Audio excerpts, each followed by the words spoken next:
Welcome to today's video where I will be making my reading journal setup for May. Having a reading journal is great for tracking the books I read and my reading habits of the month. It's fun coming up with a theme and making it my monthly setup, so let's get started on it.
I am starting with the cover page. I am going to have 2 pages rather than 1 for the cover page, and the theme is going to be Swiss roll cakes or log cakes. I'm not sure what the correct term would be, so I'm going to be using those 2 words interchangeably.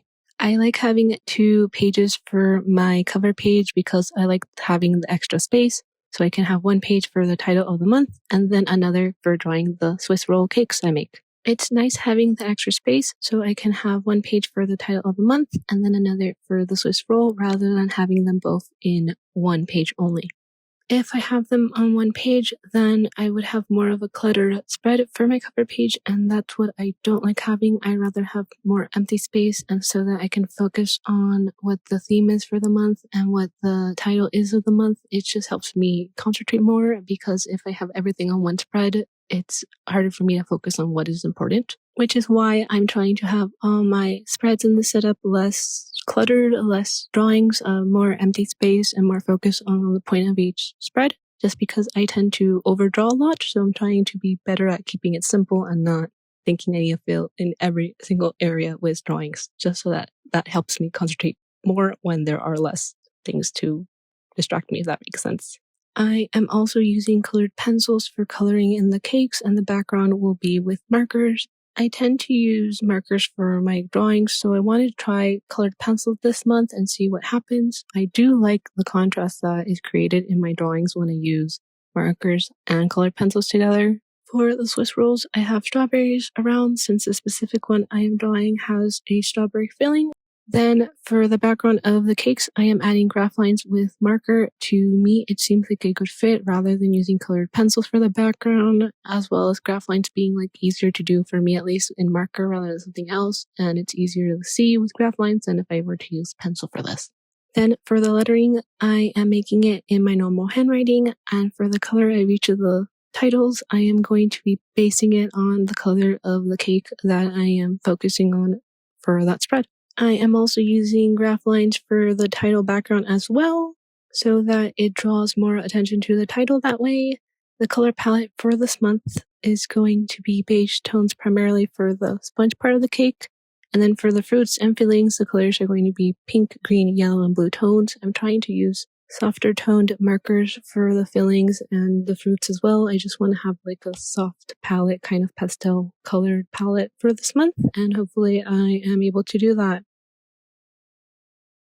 I have the reading tracker at the start of the setup again. I like having the spreads that I most use at the beginning of my setup rather than at the end, where I would have to flip through more pages. For me specifically and how I work, it just works best to have all the most important daily used spreads at the start, because I can sometimes forget where they are located. And so having it conveniently at the start makes me more likely to use them than if I have them further in the setup. And so that's why I'm trying to work with how I work and see if this is a better system for me. And if not, I can always change it, which is why I love bullet journals. The calendar layout that I had last month, I am also doing for this month. It makes my calendar setup look fun, and I think it fits well with this theme.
Throughout the setup, I have a combination of Swiss rolls and Swiss rolls with fruits around, since I didn't want all the cakes to look like each other.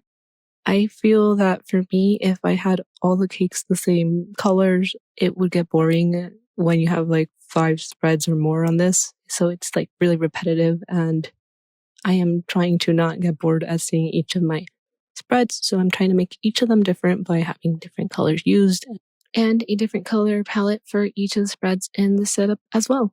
I am adding for the background of some of these cakes that I'm making checkerboards rather than the graph lines I've been doing. I am alternating between graph lines and checkerboards, just choosing whatever I think fits well with each of the cakes that I'm making, and that's pretty much what I'm doing throughout this setup.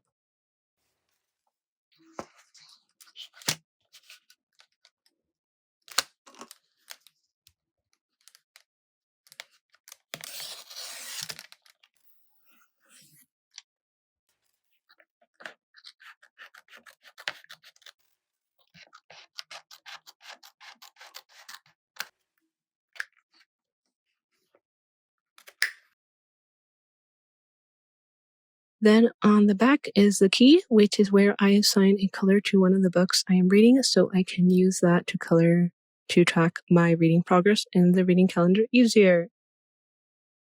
May books is a simple setup, not a lot to do for it. I usually just write out the title and that is it. But this time I wanted to add a cake roll at the bottom. I don't really use all the space in the monthly books spread because most of it is just writing out the books that I liked, books that I read this month, that's it. So it doesn't need a huge amount of space for it, which is why I have this as a mini page between my whole reading tracker area. And that's why I drew, because it's not like I'm going to be using all this area, so I might as well have my theme present here.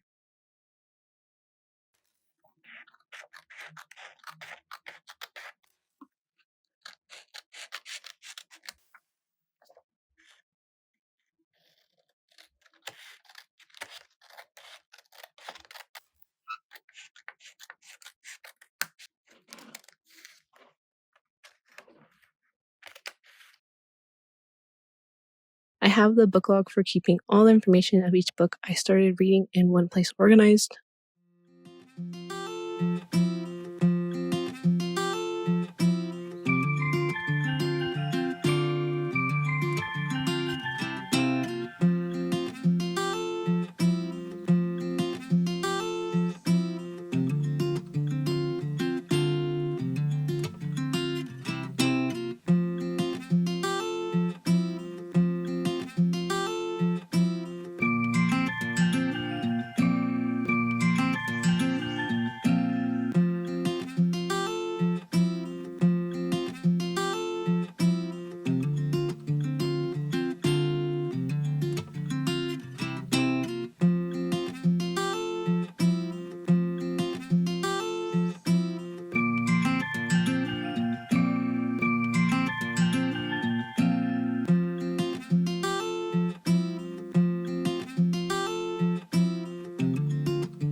It is so satisfying making a line when using a ruler. It just looks so clean and neat. I have fun making them, and the blue that I chose for this page looks so nice. It makes me think that I should have a blue and white theme for one of my setups. Maybe I will. I am thinking about it now. I just need to think about what goes with blue and white. The great thing about having 2 pages for my book log rather than just having one table for it is that I can have more of the theme present here. I can draw wherever I want, because if I don't have a lot of space in this book log, I can always have it on the extra page one, so I don't really have to worry about running out of space to write the books that I'm reading or didn't finish this month, which is great. Books to borrow is my next spread that I'm making. It is a simple layout. I have a table that I use to write out the book that I want to borrow from the library. There is not that much space to draw though because of it, but I just drew a Swiss roll cake at the middle of the 2 pages just so that I could have the theme present in all the spreads that I am making this month. I am also adding an additional column to this table this month, which is status. Now, what status means is that's what the status of the book is in terms of, for me. It is to write down the status of the books, if I have borrowed the book, placed a hold, or no longer want to read.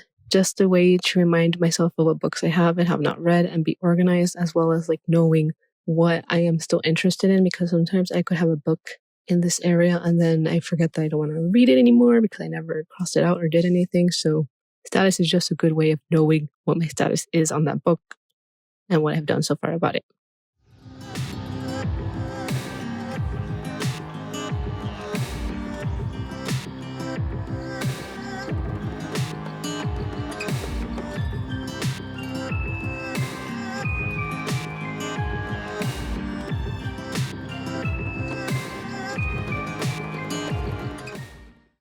Next spread is to be read, the same as the last page where there is a table, so it has a simple layout. I have in the table the title and author of the book, as well as a column for the status of the book. Whether I read the book yet or have yet to read the book, I had this last month, and it helped me with knowing the books that I have that I haven't read. That is why I am continuing it this month, to push myself to continue to read the books that I have in my collection rather than buying or borrowing more. What's funny is I'm drawing Swiss rolls, and I've never made them before. Like, I've never attempted to make one because I always felt they were daunting. They look so nice in pictures, and drawing them, they look so pretty, but I've never attempted to bake one. And the reason being because I'm terrified of rolling it. I've seen other people attempt to make one, and when they roll it up, it just like tears apart. And so I've never wanted to make one just because of that, because I know that I don't have the patience to go through all the steps, and I'll probably like tear it because I just roll through it so quickly.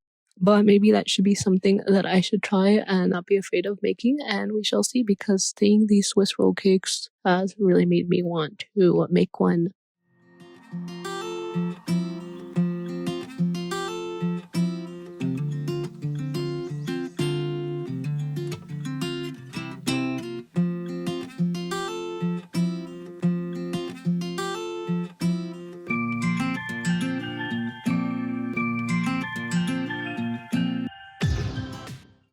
Overview is the next spread. I have the same layout as always. This time though, I am not cutting out an extra page. I want to have this just for my overview.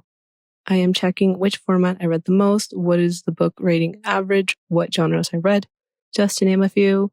I keep them in tables where I will be marking in one of the boxes when I read a physical book or whatever else I'm tracking.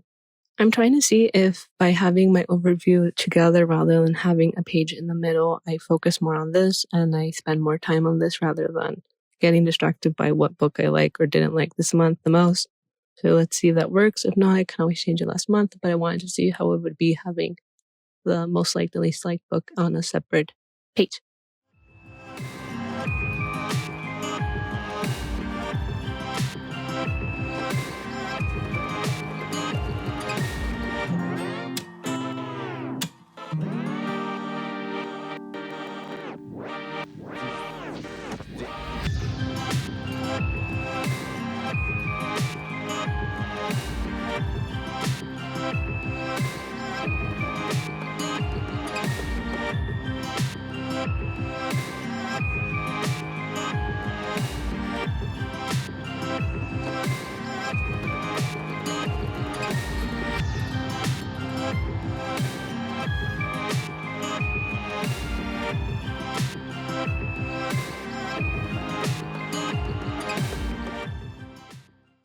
Then I have most liked and least liked book. I know that I usually have this as a half page in between the overview spread, but I wanted to try a different layout this month.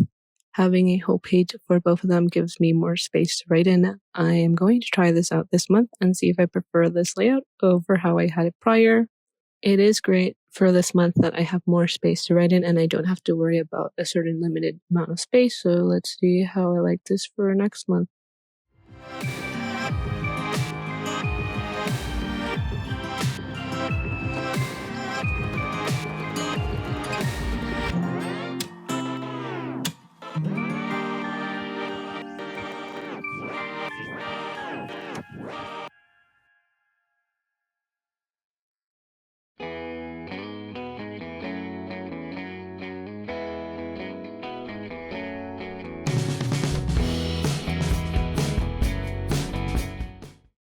Next is quotes. I don't use a table or anything to manage the quotes. I just keep it in a structureless area. It's the best for it, so then I don't feel worried with having to contain it anywhere or having to worry about how much of the quote I write down. For me, this is the best so that it's just however I want it to be, and I can always organize it with whatever it is from one book.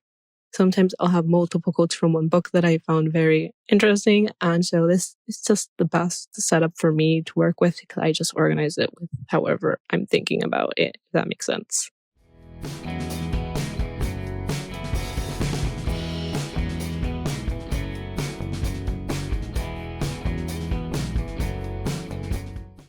Reading notes is 2 pages, as it always is, and I use this to track all the notes that I have on books that I'm reading or ones I didn't finish, but it's just my thoughts on the books, and for that reason I have 2 pages for this. What is great about this is I just have a lot of area to write in, and it's also at the end of my setup because I can always use the blank pages after this, and if I had this in the middle of my setup or at the beginning, I wouldn't have extra space that I could always use if needed if I run out of space here. Which is why I always have this at the end, and it is the best way to end my setup each time.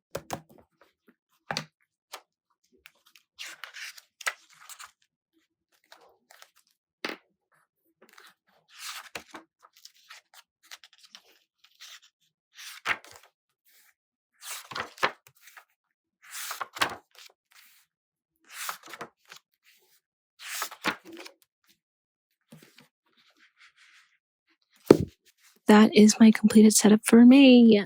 And I've never drawn Swiss rolls, cakes, or basically any cakes in general. I don't really draw a lot of these things, so it is nice to get out of my comfort zone. There are a lot of things actually that I've been drawing in my reading journal that I usually wouldn't, and I'm very proud of myself for taking the risks. Thank you for watching this video. Until the next one, goodbye! And a goodbye from my crochet buddy that I made, Blobby. Bye!